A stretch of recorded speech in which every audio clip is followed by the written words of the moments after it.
Hi, good afternoon, good evening to everyone. Thank you for joining me for another fascinating interview. And this time I've got Professor Nikolai Petrosky from Australia, who is also a vaccine developer. And there's so many questions that I want to ask him about what he is doing, what happened in the pandemic, what were the mistakes, what were the successes, and to try and understand how that world works, because it's important for us to understand critically vaccines and vaccinology, especially as we continue to see circulation of COVID-19 across the world. Before I start, I'd just like to quickly mention to you that we have our newsletter, and there'll be a link in the description below. Join us. We cover lots of topics. This one is about Alzheimer's, multiple stories from across the world. Join us in this journey, and we'll be happy to have you along with what we are doing. So, without further ado, let's get Professor Nikolai Petrosky in. How are you, Nikolai? And I'll ask you to do a quick introduction of yourself. Thanks, Philip. So just to introduce myself, Nick Petrosky. I'm a clinician by training, a clinical endocrinologist. And through my background in endocrinology, I was particularly interested in type 1 diabetes, and you'll like this, Philip, but I was interested in autoimmune disease and what causes type 1 diabetes. And I did a PhD on the immunology of type 1 diabetes. And from there became, very enamored with immunology generally. And decided to set up a research group alongside my clinical practice, focused on initially on autoimmune disease, but then sort of went off on a tangent into vaccine adjuvants, which are stimulators of the immune system. And from there got involved in the last 25 years or so in developing vaccines, particularly against pandemic pathogens. And part of that was driven by the fact I got funding from the US National Institutes of Health in response to the 9/11 anthrax attacks, when a large amount of money was put aside by President Bush to really rebuild the US vaccine industry, which had fallen into disrepair. And I was a recipient in Australia of some of that money, because there just weren't enough US scientists at the time with an interest in vaccines to actually to spend all the money. So some of it came to me, and I've been funded by them ever since.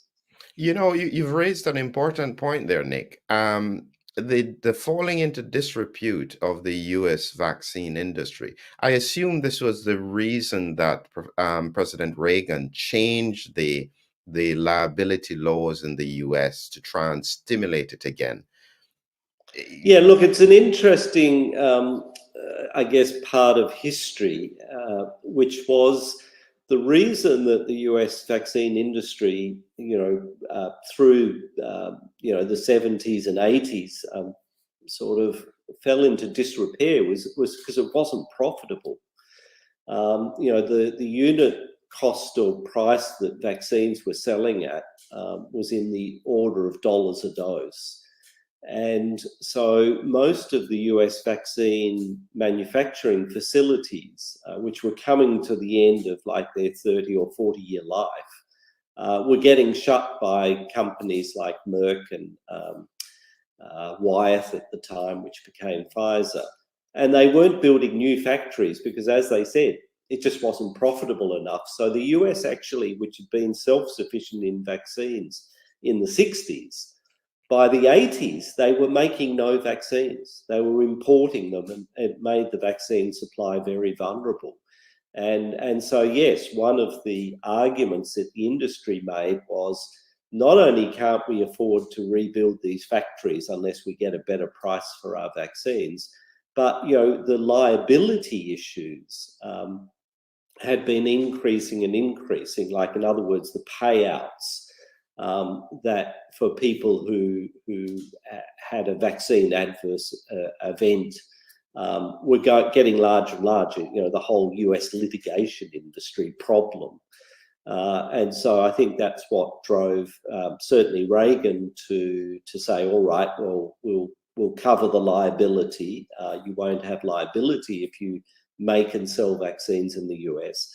And then you had, as I say, later on, Bush come in and say, look, we'll give you incentives. We'll push up the price of vaccines, not push them down, but we'll actually pay you more to make them more profitable.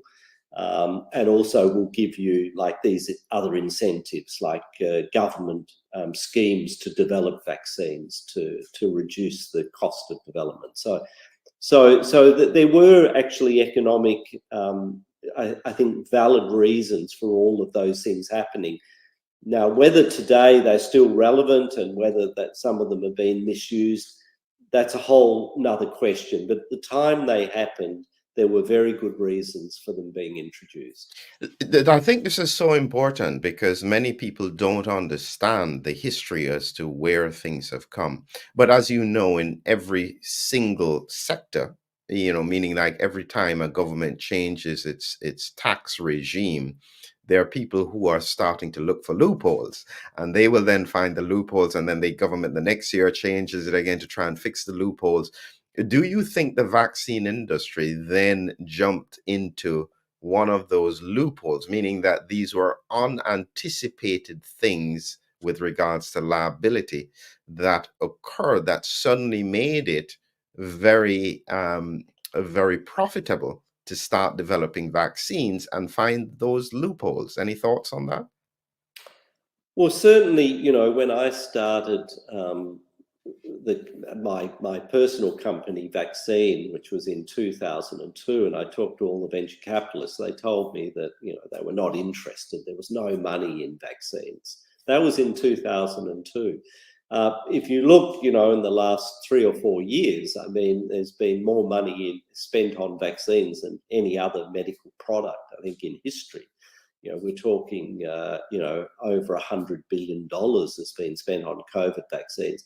And even before that, you know, we had the example of Prevnar, pneumococcal vaccine from Pfizer, you know, which was bringing in over $10 billion a year in revenue. So we went from a situation in 2002 where vaccines simply weren't profitable to a situation in the 2020s when they're incredibly profitable. And of course, that may change the whole context, as you say, and not surprisingly, you know, if there's no, I guess, or if you're indemnified, so you have no liability issues, does that mean people will cut corners because they don't have to worry too much if there is you know, an issue of, say, side effects, because the government is after all going to protect them against any liability? So it's an interesting question. You know, if you're making that much money, maybe you should accept the liability that would normally come with selling such a product. So maybe it is time for that to be looked at. But of course, that's in respect of some vaccines. There's still vaccines like diphtheria, pertussis, tetanus that still struggle because of low profitability. So you know, it's not like all vaccines are the same. So we have to be careful when changing policy. We don't hurt the vaccines that aren't profitable just because we can see some are incredibly profitable. That's a brilliant point. So, Nick, when we think of your work then coming up to 2019, going up to 2020, what were you looking at in terms of vaccines at that point? So my big focus at that point was still influenza, particularly you know, bird flu, which had been a program we'd been doing since 2004. But interestingly, I wrote a chapter in 2016 for a book on you know, what might be the next big pandemic, and I actually predicted a coronavirus. So And that was based on our work on the original SARS, where we developed a vaccine that was effective in animals, very similar to what we ultimately did for COVID. And we'd also done work on the MERS coronavirus and had done a vaccine which had been tested by collaborators at Colorado State University, where they'd actually challenged camels, which is the biggest animal that we've ever done a viral challenge study on. So that was quite exciting. So yeah, I was working on influenza, but was aware that coronaviruses generally were also a big threat out there. Yeah, so there's something you said there that I want to capture, but I don't want to get too distracted. But let me just ask you this question. I was looking at some of the research with regards to prior coronavirus vaccines, and this was based on my research around autoimmunity and autoimmune responses in COVID. And I came across one in 2012 that had tested 4 different types of vaccines on the animals. And every single one on challenge studies produced a type Th2 immune response in the lungs, a type, this kind of immunopathological response. Did you see that in your studies at the time as well? So, in fact, it's a good point, because similarly to you, I'm interested in autoimmune disease, and so the answer is we did. So when we developed, in fact, what we did was we took existing vaccines that had been developed by Baxter and Sanofi, and these were the vaccines that were causing this eosinophilic pneumonitis upon challenge and making the animals sicker, and they were getting pneumonia if they were vaccinated and then challenged, which the unvaccinated animals weren't. They were getting infected, but they weren't getting this problem. When we formulated it with our adjuvant, we were really excited because it completely protected the animals, and it stopped this autoimmune Th2 bias, and we published that, and happy to share the paper. So the problem there was the vaccines, particularly if they were either unadjuvanted or adjuvanted with aluminium hydroxide, which is a very typical adjuvant, were all causing this problem when they were challenged with the virus. But when we added our adjuvant, which is quite different, it's based on a plant sugar called inulin. As I say, we could completely prevent that. And that's why when COVID came along, we thought, look, we've got the best vaccine, because there was a risk that similarly we would see the same problem, because SARS and SARS-CoV-2 are about 80% genetically related. So it was a risk that we would see this same phenomena happen. Fortunately, and for reasons that we still don't fully understand, we haven't seen those Th2 excess bias with COVID-19. But it was a risk. Fascinating stuff. And so as you're talking, some of these things pop into my head. And since you were looking at SARS, now this is a question. You can step around this question if you want, okay? But I don't step around any questions. That's not my nature. I go head on. So let's go head on. So when you first heard about the SARS-CoV-2 coming out in China, did you also think at the time, because I thought this is a lab-related virus? What were your thoughts at the time? Yeah, so look, I put my foot in it early. So we do a lot of computer modeling of viruses. It's a sideline. I've done artificial intelligence now for 25 years, way before it became sexy.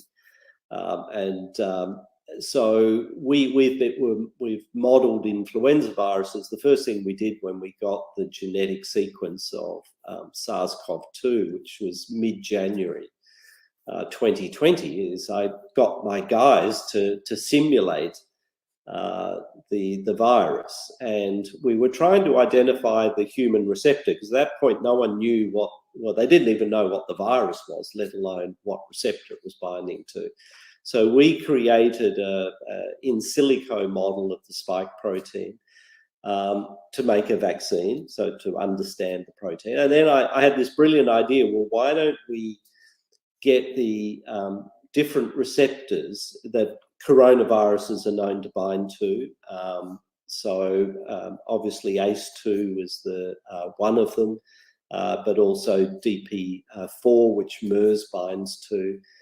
So we actually modeled all of those to see which one the spike from COVID-19 was binding to, and we found it bound to ACE2. And about the same time, the Chinese actually described ACE2 as the receptor. And so having built this model that seemed to be working and it predicted the receptor, I had this great idea. Well, everyone is postulating an animal where it's come from. Why don't we go and get the genomic sequence of all the ACE2s from all the different species, and model the structure of those ACE2s. And so it's a lot of work, this, but in silico, and now dock the spike protein. And if we find one that's a particularly good fit, a particular species of ACE2, well, that's the animal it's probably come from. And so we ran all these simulations, and lo and behold, when we analysed the data, the best receptor was the human receptor, which said the virus had come from humans. And that didn't make a lot of sense, except if you think it came from human cells being cultured in a laboratory with the virus. And so we actually went live with that story in about April, May 2020, right into a minefield, because we weren't saying it was a lab virus. We were just saying, look, this is really interesting, unusual data that might suggest this isn't necessarily a natural virus, or there's a lot of explaining to do. And we were attacked by the virology associations, you name it. We were public enemy number one for just raising what we thought was an innocent scientific question. And it took us a year to get that paper published. The journals just would not touch the paper, even though we weren't saying this proved it was a lab-derived virus. I am so glad you've told that story, because in one segment, you have just saved the scientific community. So much of the public has become disenchanted with the fact that scientists are following a narrative, scientists are not. The pure science just asks a question. It doesn't have any political affiliation. It just asks a question. And you have just demonstrated that is the real science. You're just asking the question. And coincidentally, the answer is inconvenient. But that's what scientists do. No, that's right. I mean, the great scientists that I grew up knowing, some absolutely fabulous scientists, and my God, they were not scared to ask the most difficult questions and challenge each other, and quite aggressively at meetings, like, and rip each other apart. And when you talk to them afterwards, they'd be very polite and everything else, and you'd say, but you were absolutely ruthless, with that other professor, in the lecture. And they'd say, but that's science.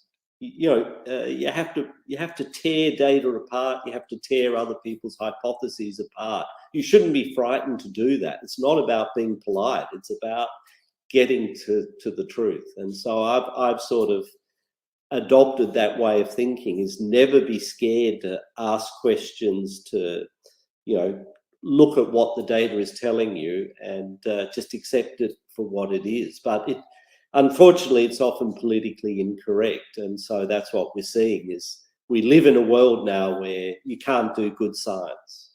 Yeah, that is the reality. That is the reality. So now let's take us to, because we're going to come into the COVID vaccines and so on in a little bit more detail. But where were you when the pandemic hit? Were you still in Australia? What was happening with you? No, so I'm an avid snow skier, and so I like to escape the heat of the Australian summer, and we go to Colorado every year from sort of January through March, and sort of work from the mountains. So I was in Colorado when all of this hit. Saw some social media initially that said something was happening in China. And so their social media was actually earlier than anything official, which was fascinating. And then we got the sequence, as I mentioned, in mid-January, and we just immediately, I contacted people in my lab and said, let's get going and let's make a vaccine. So through February and March, I was doing it remotely over Zoom with my team. And then we actually had an outbreak of COVID in the ski resort. Some of the staff, lift staff, had gone to a party with some Australians, as it turned out, from Adelaide, who'd brought COVID to Aspen, and so the ski resort got shut down. And the last week of our holiday period there, we couldn't ski because the village was deserted. We were there by ourselves, and then we caught a plane home because they announced that Qantas was going out of business, that they were planning to close the airline. And so if we didn't get the last flight out, we were going to be stuck in the US for the next few years. So we hopped on that last plane, and it got parked and put out of service when we arrived in Sydney. So it was quite a momentous time. Wow. So then it comes into the full-blown time where suddenly vaccines and virologists are front and center to try and save us from this COVID pandemic. When there was a transition and they said they were going to use mRNA technology as it seemed as though they were going to push this forward as the best solution. What were your thoughts at that time? Well, I didn't take it seriously, to be honest. If we're talking sort of May, June, we I think got our vaccine into phase 1 towards the end of June 2020. So a matter of a couple of months after I got home, we were in human trials. And the mRNA had obviously got there a few weeks before us, but we thought, look, mRNA is a completely new technology. We'd played with it ourselves, hadn't been that impressed with the results. There'd been a few failed, very small trials in influenza that hadn't really induced much in the way of antibodies. So we just thought it was really premature technology. It was exciting, but we didn't think it was serious. So we were pretty shocked, once we got to around, I guess, September, October, and people are starting to talk seriously about approvals of mRNA vaccines. Up till then, I thought the regulators are never going to buy this. They're way too conservative. They'll want a lot more safety data. We didn't have long-term safety data on mRNA. But obviously that wasn't the case, and they were pushed through, as you say, and were approved very early on, before everything else.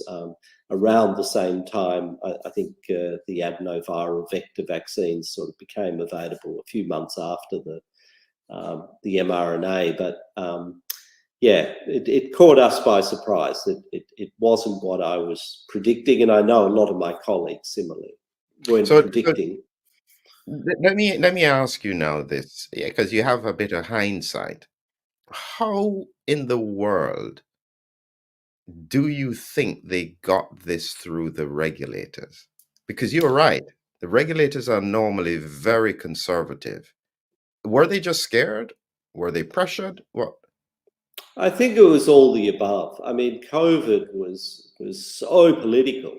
as you know, even the origin questions about the origin of the virus were unbelievably political.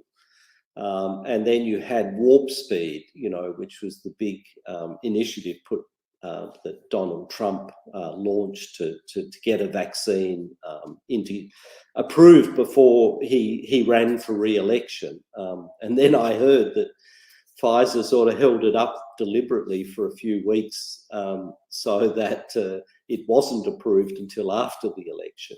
So Trump couldn't take credit for it. So yeah, look, it was incredible. There was enormous political pressure being applied to the regulators. There was also this sense, I think, that the US wanted to be first. It wanted to show that it was scientifically superior to other countries, and so this was its big opportunity to shine, which meant not only taking a new technology, but then you have to somehow get it through the regulators. And of course, COVID was killing a lot of people in the US for reasons I still don't fully understand. The US did very badly in terms of their, overall mortality rates through 2020. So there was a lot of pressure from that side that, they needed a solution. They needed it fast. And the only real solution they had was the mRNA, because that's what they had, I guess, put most of their effort behind. And so I think it was a combination of factors. It was pressure from above and pressure from below. And as a consequence, yes, a lot of us were surprised by how easily it flew through. So the second question I'd have on that is it's one thing to get through the US regulators, but how do you explain regulators across the world? I think they just fell in behind the FDA. I mean, the FDA is considered the preeminent regulator and the toughest regulator. So, my talking to the other regulators, which I've done from time to time, is that, once the FDA approves something, almost no one is going to stand in the way of that. I'm not aware of too many drugs that have been approved by the FDA that haven't got waved through by other regulators, because they just assume the FDA is the toughest, and therefore why should they second guess an FDA decision? So I think, within days of the FDA approving the mRNA vaccines, pretty well every other regulator on the planet had approved them. No, and that wasn't, normally it takes a year for them to analyse the data. For a body like the Australian Therapeutic Goods Administration to approve it within a few days, I mean, they haven't got time to read anything other than the summary and the fact that the FDA had approved it. So I think we have to be realistic that they weren't doing, thorough independent analyses. There just wasn't the time between when they received the dossiers and when they were approving the products. One of the interesting things I found, and I suspect regulators across the world would see this in hindsight and scratch their heads and think, goodness, I didn't even know this. One of the things that I stumbled into was that when they looked at the mRNA technology with pseudouridine, they didn't even use pseudouridine in the mRNA vaccine. They used methyl pseudouridine, which is like a completely an even more untested aspect, which would need to have been regulated separately from pseudouridine. How do you think the regulators are scratching their heads now? And can they ever get back into the box that they are insisting on this kind of detail again? It's a good question, because I guess I was a bit stumped by the fact that even after the regulators had approved the mRNA, they were putting out messaging, official messaging, saying that mRNA, degrades within a few seconds to minutes in the human body, and therefore, these products couldn't have long-term side effects. And all of us knew that that couldn't possibly be true. What they were talking about is native mRNA. And it almost implied all the regulators were fooled into thinking that they were dealing with native mRNA, suggesting they didn't understand at all the technology that in fact was in the vaccine. Similarly with biodistribution, with the lipid nanoparticles, they didn't seem to understand that when you package mRNA into lipid nanoparticles, its half-life is very different to the half-life of native mRNA. But the regulators were telling the public these things, and this is months after the approval, as though they simply hadn't got a clue, because what they were saying was scientifically completely inaccurate.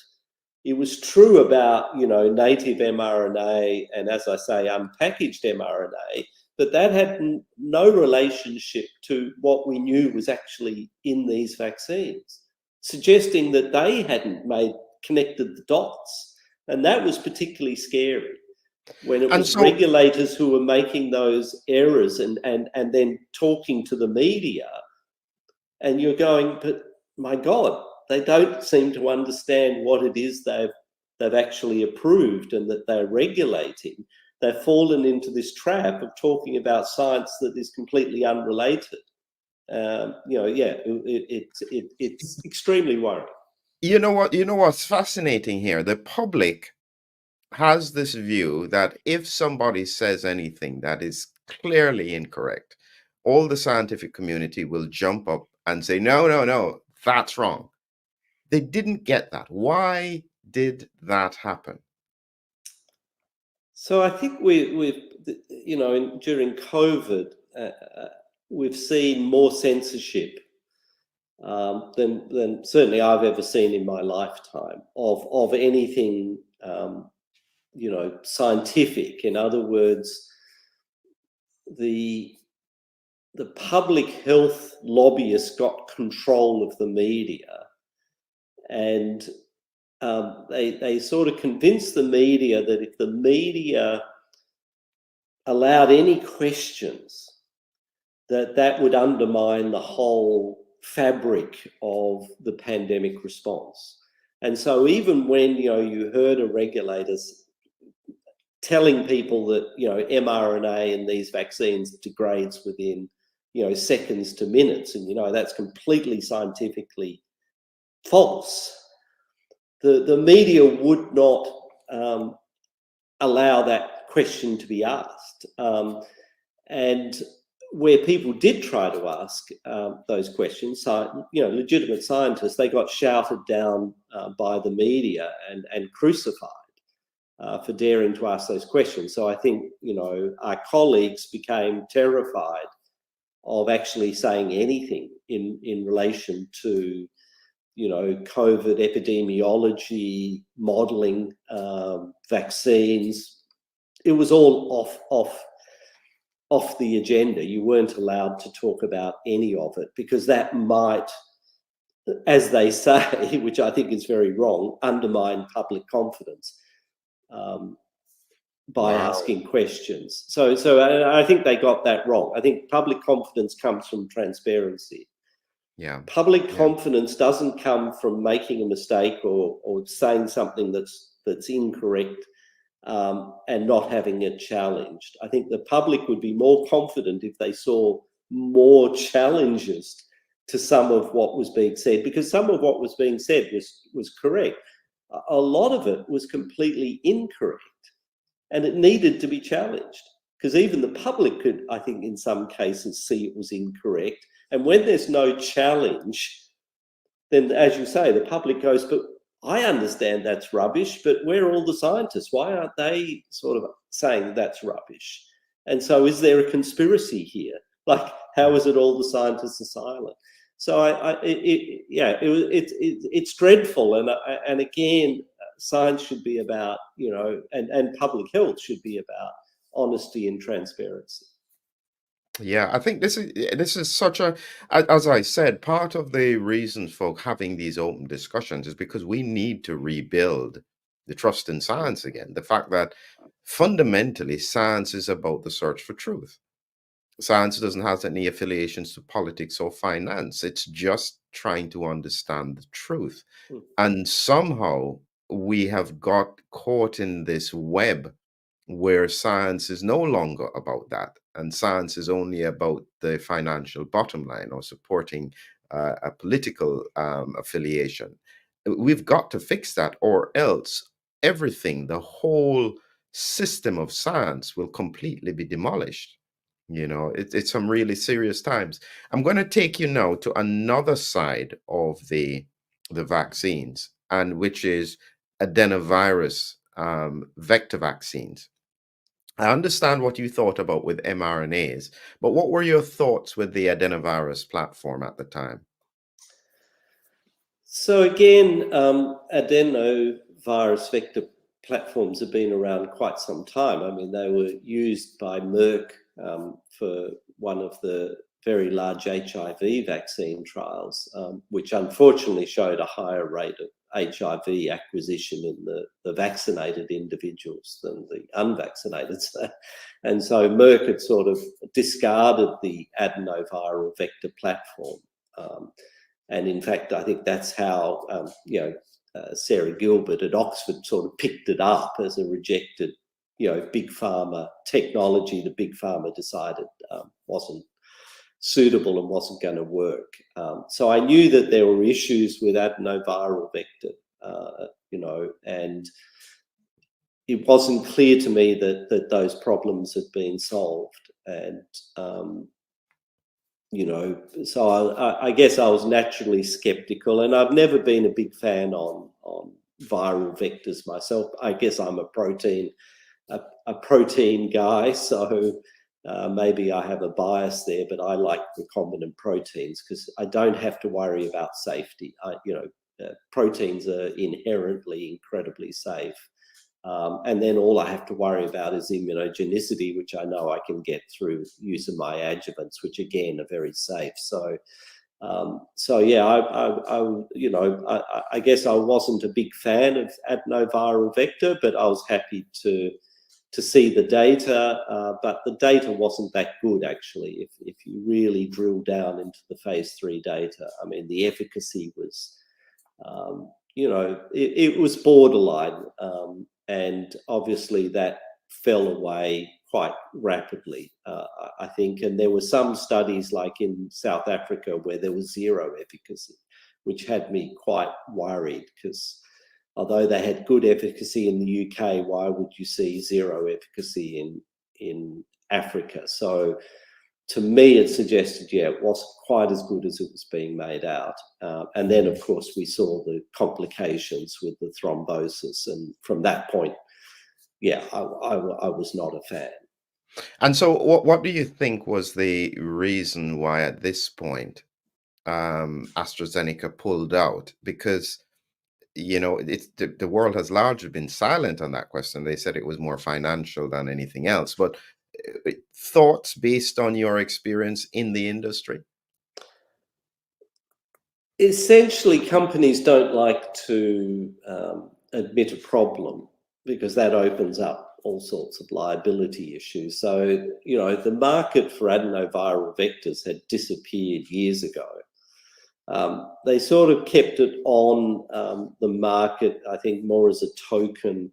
Well, we don't want to be seen to be withdrawing a defective product. So although they weren't selling any of it, they kept it listed. And I think the regulators played the same game. They'd sort of restricted its use just to elderly people, but were again aware no one was actually using it. So I think it was political.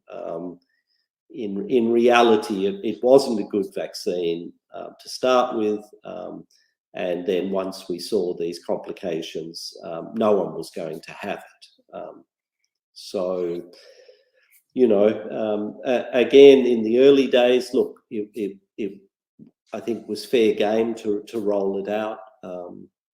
But I think, looking with the benefit of hindsight, I don't think it was a great technology. And so when you think back now and you hear about the safe and effective mantra and the vaccine mandates that were rolled out with some of this technology, what goes through your head? So I think I was, again, someone who's probably pedantic. I thought, you can't say anything is 100% safe and effective. That's simply not true. Aspirin kills people. We have to be honest about that. I mean, it's all about risk and benefit. And I think the whole safe, effective messaging was it was like something a marketing or advertising guy came up with. It wasn't something I think a public health clinician should be falling for. It's oversimplification to the point of being almost false. It's a false message, just like all advertising is largely false messaging. It's exaggeration. It's dismissive of potential problems. So I was worried about that. I didn't think that, given these technologies were all really experimental. I mean, we didn't have, experience with any COVID vaccines. So we didn't really know how they were going to behave, both, short, medium and long term, because we hadn't seen the virus before. We hadn't used mRNA vaccines in any significant way. Maybe 10 or 20 people had had them previously, but those trials had failed and they hadn't been done with the same lipid, coated particles. They didn't have the same mRNA. That was only developed immediately prior to the pandemic. So although people had played with mRNA, it wasn't the same technology. And similarly with adenoviral vectors, we hadn't had a chimpanzee adenoviral vector vaccine, tested extensively in humans before the pandemic. So in truth, these were highly experimental. And as far as I'm concerned, you can't mandate an experimental treatment. That's in breach of all ethical, if not legal, parameters around, protecting people, unless you have a really well-defined, accepted technology. So I don't believe there was a rationale for any mandates. I'm not a supporter of that from a scientific point of view. And as well as that, of course, that we already knew by the end of 2020 that these vaccines were not going to stop transmission. They were not transmission blocking vaccines. And so that took away the whole rationale to mandate them. So not only were the mandates, I think, potentially questionable from a moral, ethical and lawful basis, because the vaccines were still experimental.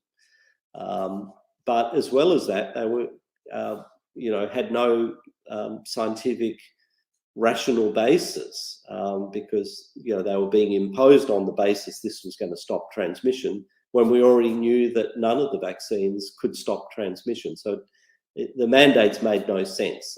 And I think we've since seen some of them ruled unlawful.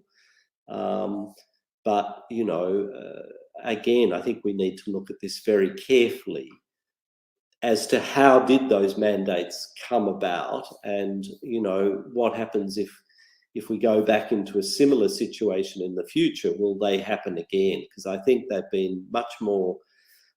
caused much more damage, and I haven't seen any benefit demonstrated by any of the mandates. Wow. And so it raises again that messaging question, because it's just fascinating to listen to you explain these things. I wish I had spoken to you 2 years earlier. But the other messaging was this 95% efficacy, which was a relative risk reduction. And how in the world do they get away with that? Yeah, again, it's advertising hype. I mean, we had marketing guys running public health policy. you know, because scientifically that was an outrageous claim. As you say, it wasn't absolute risk reduction, it was relative risk reduction. It was measured 2 months, on an average of 2 months of follow-up. You know, and vaccines, if you're going to have them, you're interested in their efficacy over years, if not decades. In, like yellow fever, we measure it over a lifetime. And the efficacy of these vaccines was being quoted based on 2 months of follow-up. Now we know, because we had subsequent data, which not from the trials, but that was collected sort of indirectly, that the efficacy fell away to zero over 6 to 12 months. So if you took an average efficacy of these vaccines over 1 or 2 years, it would be close to zero. And yet they, you know, for years and years, and still to this day, you know, you'll still have people claiming, oh, these vaccines are 95% effective. That scientifically is again false, because you have to look at efficacy over time. You can't just take a peak efficacy figure and then say that's how effective the vaccine is. And if you look at these vaccines over, you know, as I say, reasonable periods of time, even 1 to 2 years is a very short time, you know, their efficacy would be much closer to zero than it would be to 95% in terms of preventing infection. We can talk about severe disease, you know, which is really where the vaccines do have a benefit. But even that does wane, as we've seen with recent data published in the last few weeks, where it's showing that essentially after a year, there's no impact on hospitalization with the current mRNA vaccines. So even their benefit in terms of reducing severity of disease is short-lived. You know, it raises another part of the question, because as in clinical medicine, everything is about risk and benefit, you know. So even if a particular intervention has a benefit, your question is, what is the risk, especially to do with all-cause mortality? Because sometimes risk is not about specifically what you're looking for. So other things outside of that can happen that you didn't anticipate. When they spoke about the risks with regards to vaccines, one of the things that had struck me is that they only counted adverse events 14 days after the second dose. Does that make any scientific sense? No, so if you're looking at safety, that should be measured from the time of the intervention. If you're looking at efficacy, of course, then you tend to say, well, you only measure that from when the vaccine becomes effective. They're not instantly effective. So it's quite normal to say, okay, we'll measure effectiveness from 2 weeks after the second dose is quite a normal, depending on the vaccine, but that is quite normal. But you don't ignore side effects. All side effects from the very time of the dose have to be measured. You know, someone might have a heart attack, you know, just as the vaccine's being injected, because, you know, they're scared of needles, their blood pressure goes up, they have a heart attack. That heart attack is caused by the vaccine. So maybe not by the chemistry of the vaccine, but by the act of vaccinating the person, you know, exposing them to that needle. In fact, some people have died actually just seeing the needle. Believe it or not, some people have dropped dead because some people are so needle phobic, it's enough to trigger a heart attack. That is a vaccine side effect, you know, scientifically, because if you hadn't come at them with a needle, they wouldn't have had that heart attack. So even though you haven't yet injected the actual vaccine, it's still a vaccine side effect, that death. So again, it's not normal, as you say, to ignore all side effects in that time from the start of when you're giving the vaccine to a later time period. That's highly irregular.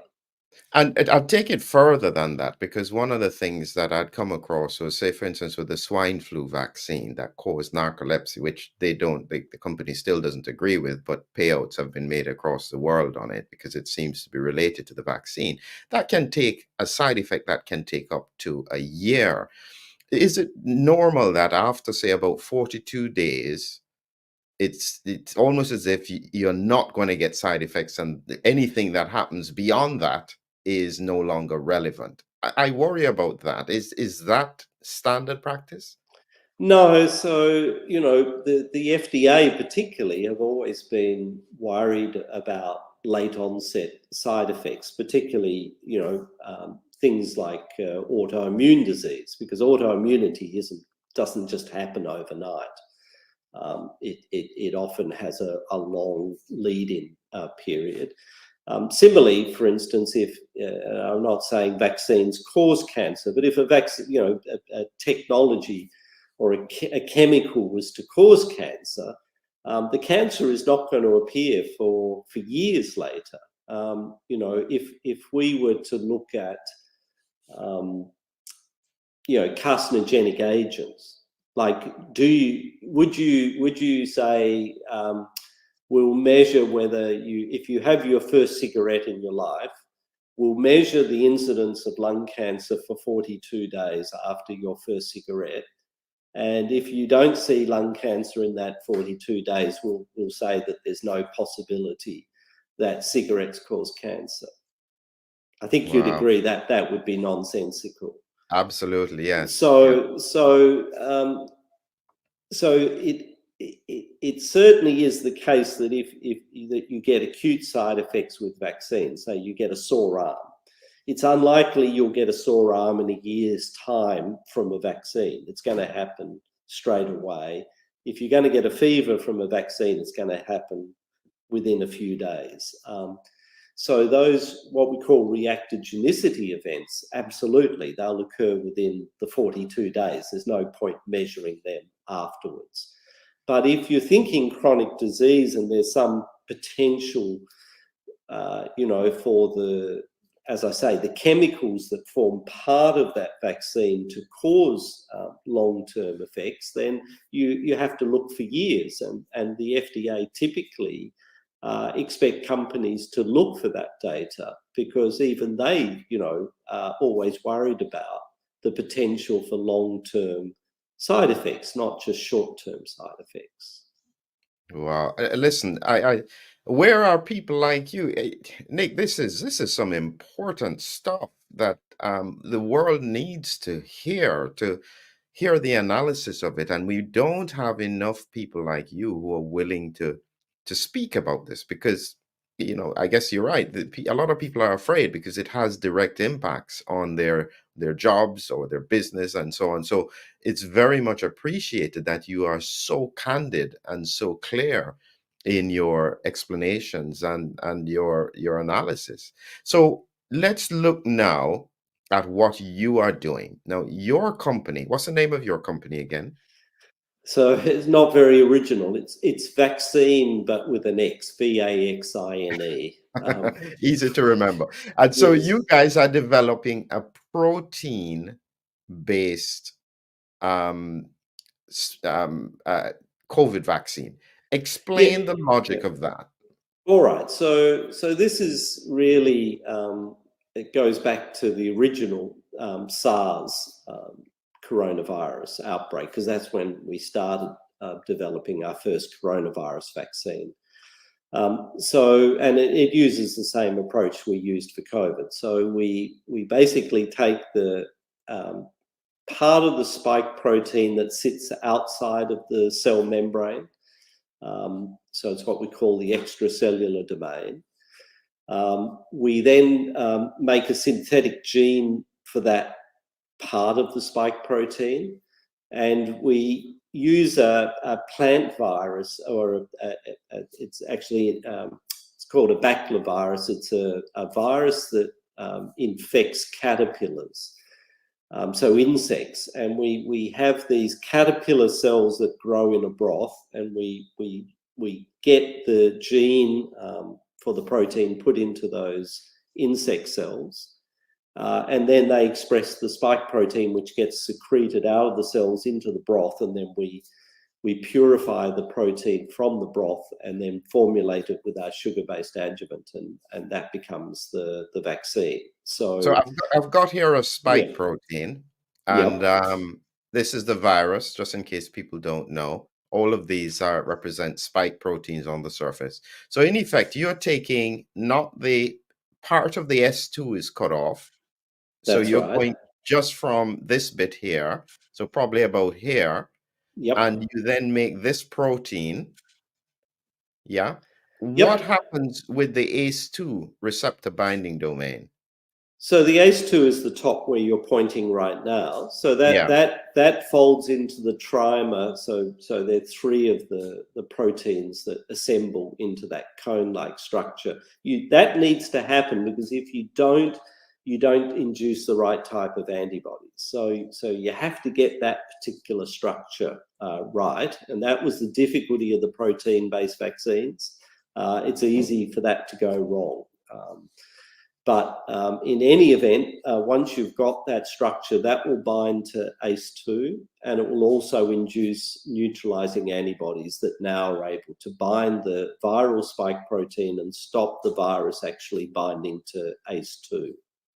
Okay. Now, this straight away from my autoimmune question raises the question, because if the protein can bind to ACE2, if somebody has free circulating ACE2 and it binds to it, isn't that now a new protein that you could create almost an immune response against?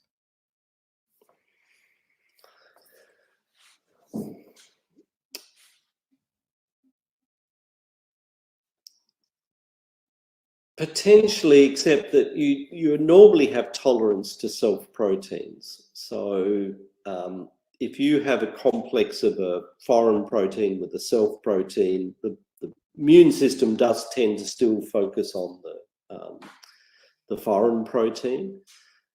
But yeah, if you broke tolerance, you could induce maybe some antibodies to ACE2. That would be theoretically possible, like a hapten type of effect.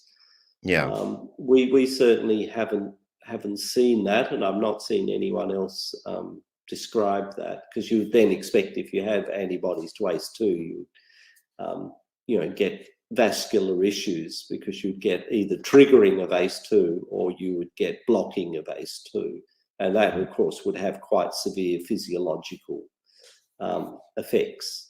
Okay, so just coming back now to, I've got here an image with the natural immunity. This was from a paper in 2021 where they looked at the immune response to the virus, and just so people can see it here. So in this here, you can see that there is a spike response here primarily. I don't know what's down at 1121 and 1161. There's ORF, one of the proteins, the 3-1A, 3-6-7-8 nuclear capsid and membrane. But we have picked only the spike. Is this broad enough?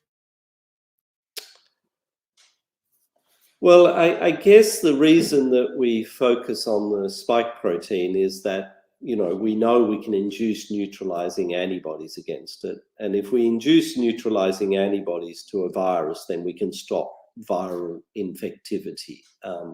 So we do that with the hemagglutinin of the influenza virus. We do that with the spike of SARS or MERS or SARS-CoV-2.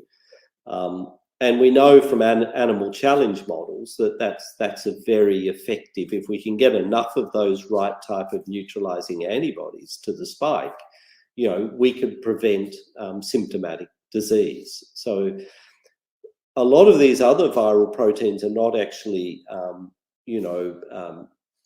expressed on the cell surface and are not accessible to antibodies. So although you may see antibodies to things like nuclear protein, that those antibodies can't actually bind that protein and interfere in the virus in any way. So of course that is separate to T-cell immunity. This is just what I was going to say. Yes.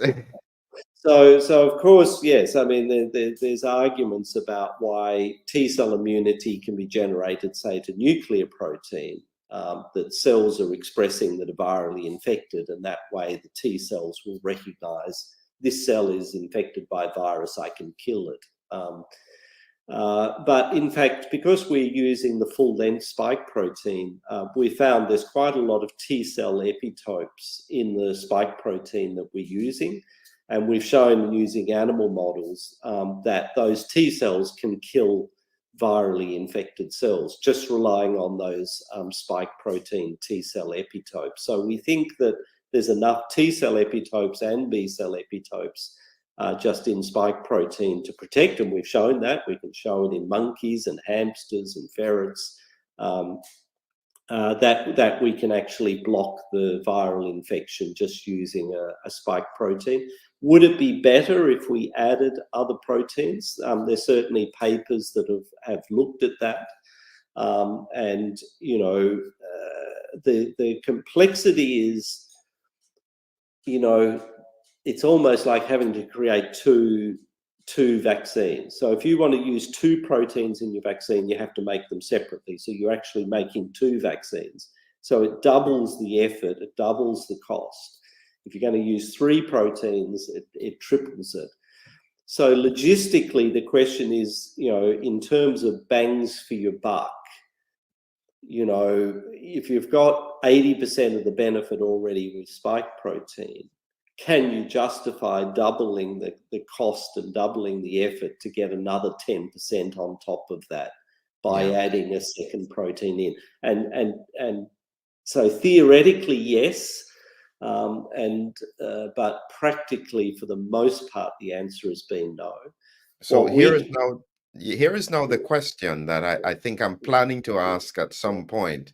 And we didn't cover this group of vaccines, and I didn't hear your thoughts on it, which is whole virus vaccines. So now this is what Sinopharm, the Chinese, use. So instead of using, say, the spike protein here, they use the whole attenuated virus, which would have membrane envelope, nucleocapsid, spike, and create a different response. What were your thoughts about this approach to the pandemic? So this is the approach that, you know, the seasonal flu vaccines are all based around this. So essentially, you take the whole virus and you kill it, and that becomes your antigen in the vaccine. So yes, it's a quite a legitimate approach, and you do get additional proteins, which you know, may add to the benefit.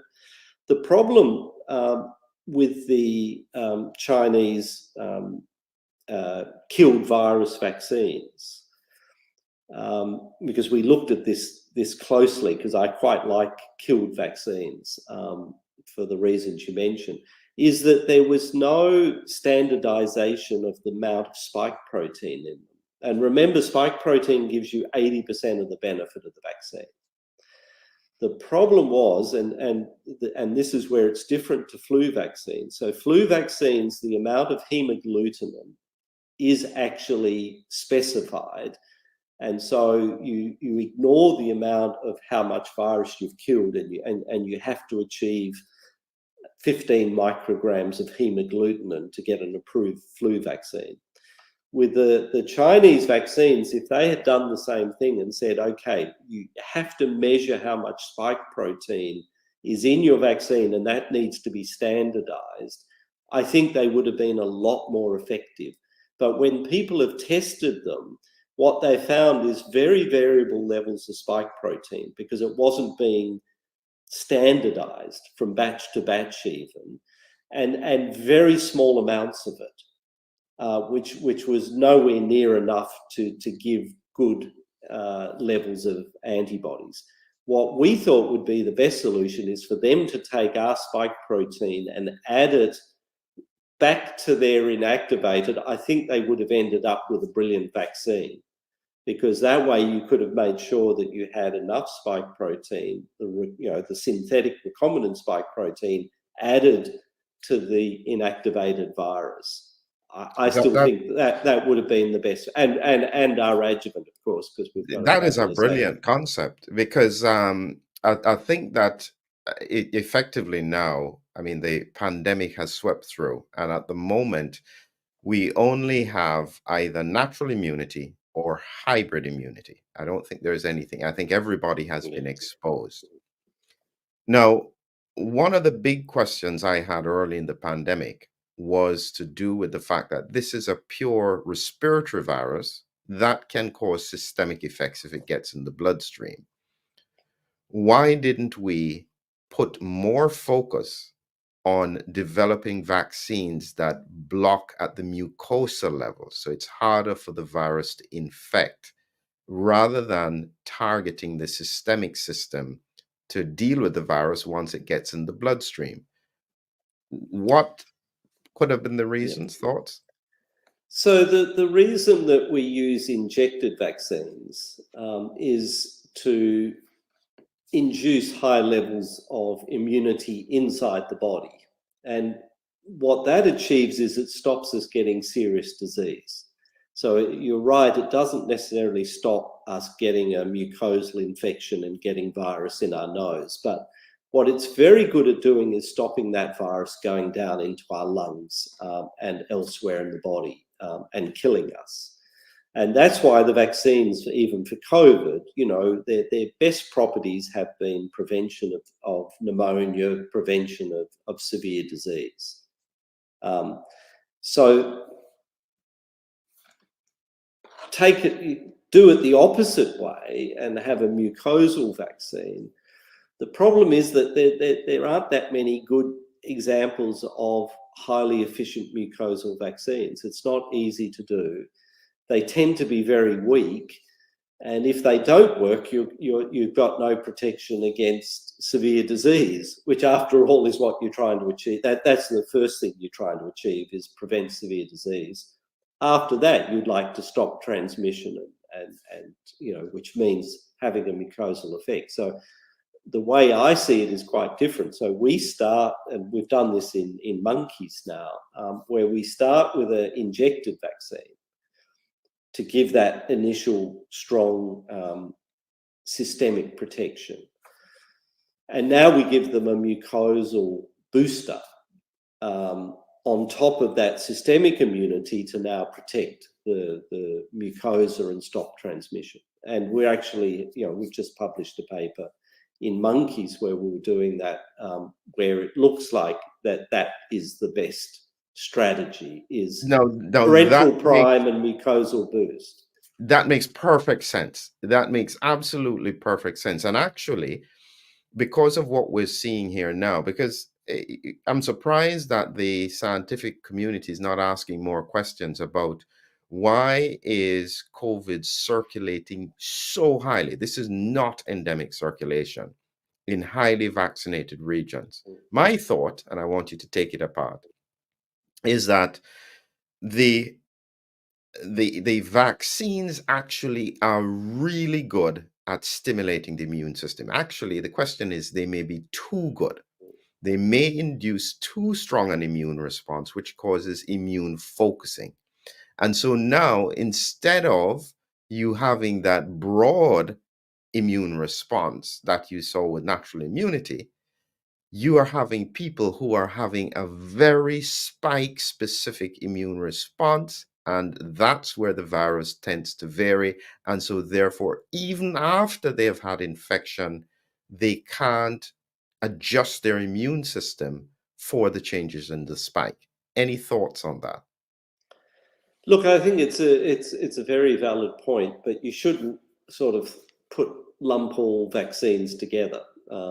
I think what you're describing is a phenomenon with the mRNA when you talk about these very strong immune responses, because we've studied people who've had all the different platforms. And what we see is that the mRNA give the strongest stimulus to the immune system of any of the platforms. So the initial antibodies are much, much higher than with our protein-based vaccine, with the adenoviral vaccine, with the inactivated, Chinese vaccines. The mRNA vaccines give the highest antibody levels. So they're giving the strongest stimulus. But what we then see is those antibody levels fall over time.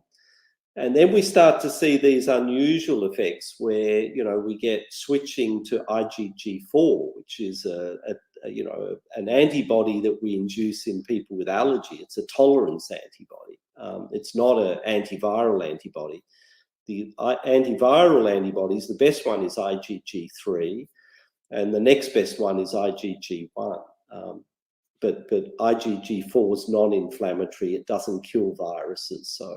And yet the mRNA do seem to be driving that. And then the question is, are they driving T-cell tolerance as well? Because that's what drives normally the switch to IgG4.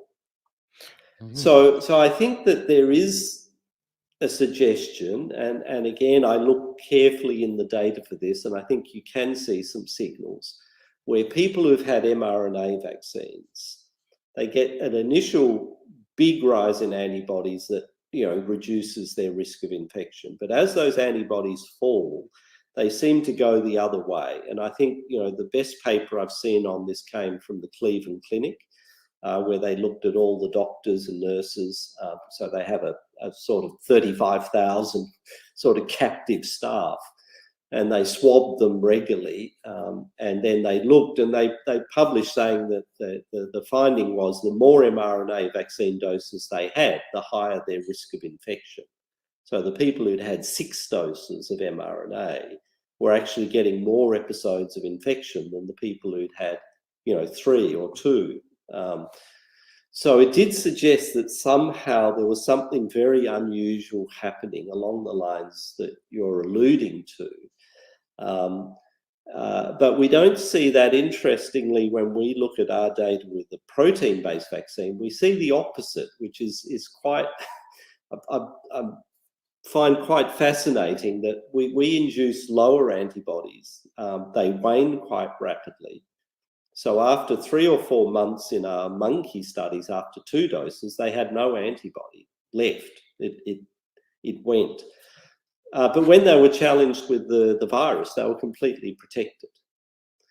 And the antibodies jumped back up in response to the infection. So we don't know whether it was T-cell or whether it was a fact that they had memory B cells, but they were definitely protected. And we now see that in humans. So in our human trials, we see the same thing, that people get, 2 or 3 doses of our vaccine, Spikeogen. Then they'll get a mild infection if a wave of COVID, which, these have been coming in waves. So you can see them in the trial population. They start to get PCR positive tests because they've got just some mild symptoms. And so they have a mild infection. And then what we see is none of them have had a subsequent infection, and we're now 2.5 years later. So it almost looks like you want a mild vaccine in combination with a mild infection, and that gives you very robust long-term protection, including against all the variants, because over that 2 years, we've seen many different variants appear, and yet our study populations are still not getting infected. This is a very complicated topic at the moment, and so since we're just talking here, I mean, this stuff is fascinating.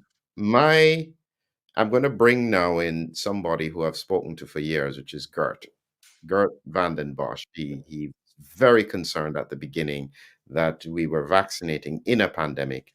He believed that it would drive viral variants.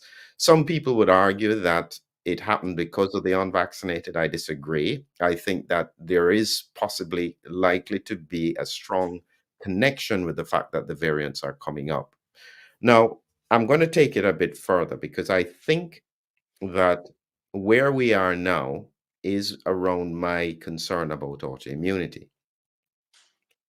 If we have large portions of the population immune primed from vaccines, having unusual responses like what you said with the IgG4, and we're talking about up to 45% of the injected have IgG4. I mean, this is, almost 50% of your population is having immune tolerant antibodies and possibly T cell responses.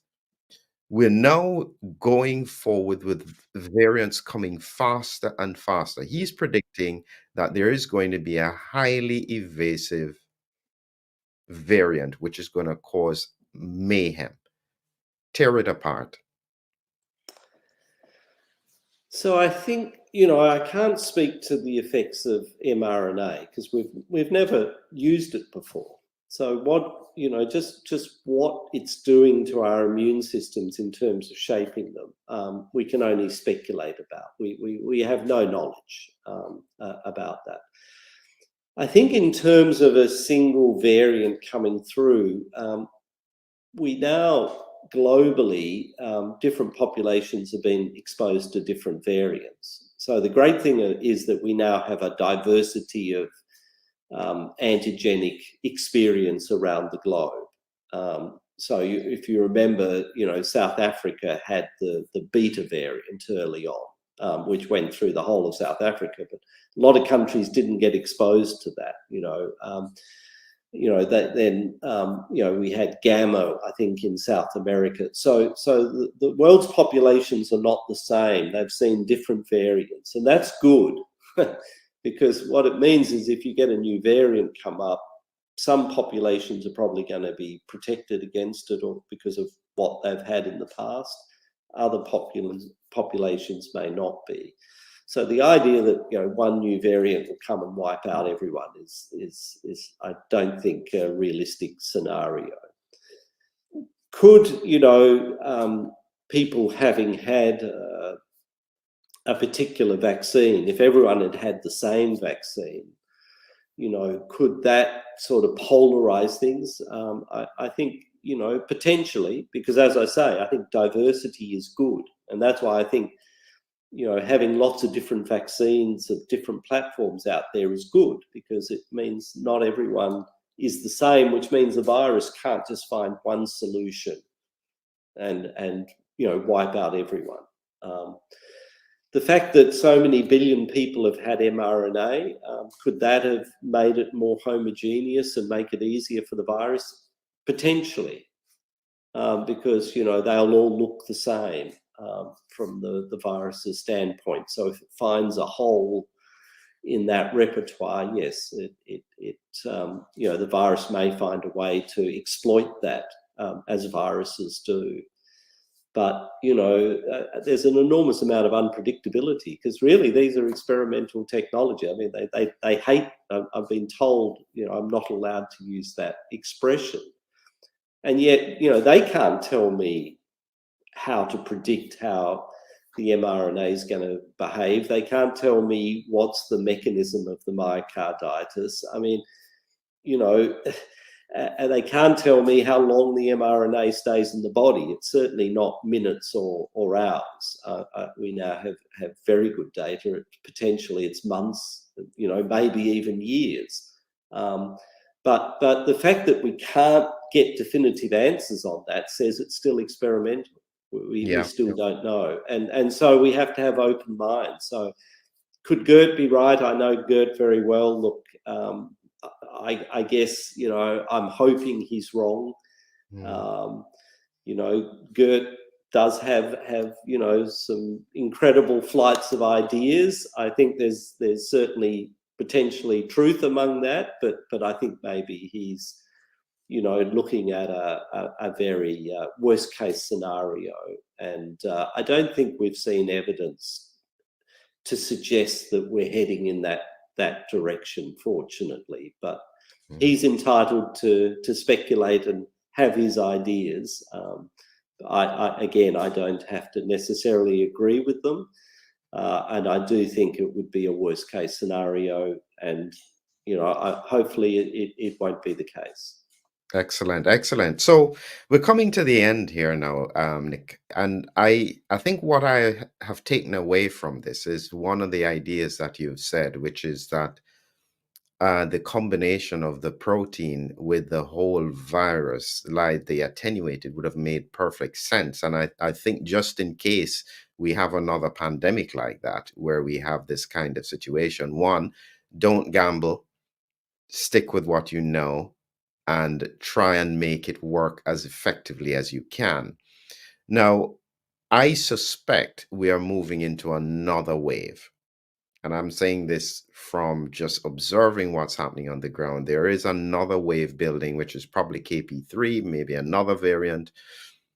And we could start seeing more and more deaths again. Would you think that your technology at this point would be valuable, or has that window already passed?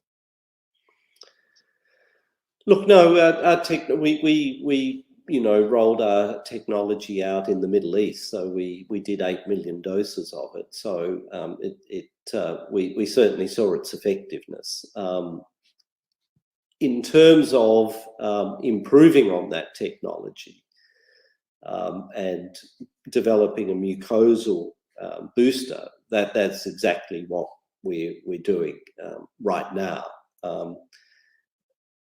In terms of do we need it? I mean, that's why we're following all our clinical data, because we're not seeing recurrent infection still.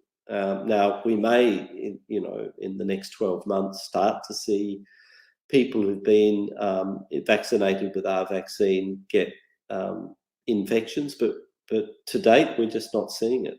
We are seeing it in people who've had mRNA, interestingly. So a lot of people who've had mRNA are telling us they've had multiple infections. But maybe again, if it's a paradox that if you protect too well initially, you then become vulnerable in the long term. If you're only partially protected and allow that initial infection, that then may give you, very, very robust long-term protection. And I guess the analogy I would use, and a lot of people are not aware of this, is Japanese encephalitis. So Japanese encephalitis is endemic in Japan, and the mosquitoes all carry it. And in Japan, they just immunize young children to JE, and then they don't give boosters. And no one gets, severe illness with JE, even adults. But if someone leaves Japan for 5 years, now comes back to Japan, they can get severe Japanese encephalitis, because it turns out that it's the exposure to the JE in the vaccinated people that's boosting them the whole time. So if the vaccine was too effective, they wouldn't get that boosting effect. And so it's one of these great paradoxes that maybe a vaccine like a protein-based vaccine that allows you to get a mild infection is actually then going to allow you to get, every time you get exposed, you don't get symptomatic, but you're getting a boost. And you're now diversifying your immune repertoire, because each time you're getting infected with a different variant, whereas maybe the mRNA are working in a different way, where they're stopping you getting the current variant, but not allowing you then to get a boost from the circulating viruses.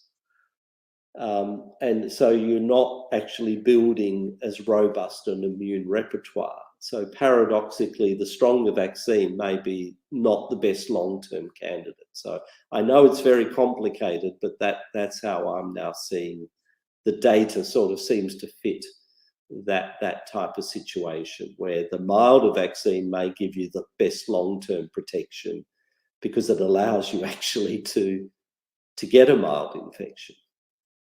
Wow. Yeah, Nick, as I say, I think my takeaway from this is that I wish I had spoken to you earlier. It's so clear, so balanced, and this is what I like. You're willing to take on difficult points. You recognize the questions. You're not afraid to ask the hard questions. That's truthfully what we need from the scientific community at this point. And we're at a time where trust needs to be rebuilt. And I would like to use you as a template of someone, yes, you're in the industry, yes, you are interested in the bottom line, but you are not afraid to ask the hard questions and you are not tied in any way to any kind of narrative. So I appreciate this very much, and I hope my audience will as well. Well, Philip's been, it's always fun to talk about, the science underpinning all of this. And again, it's a continuum. I'm learning all the time. Before we talked tonight, I was analyzing some of our clinical data, which, goes to the questions you're asking. So we can't pretend that we have all the knowledge and it's static. It's only by asking questions that we go forward, and we have to be ready to admit when we don't know the answer. That's how we learn. So it's been a real pleasure talking to you. Excellent. Well, thank you very much, Nick, and thank you to my audience as well. Look forward to more presentations in the future. Thank you. Just hang with me for a minute, Nick. Yeah.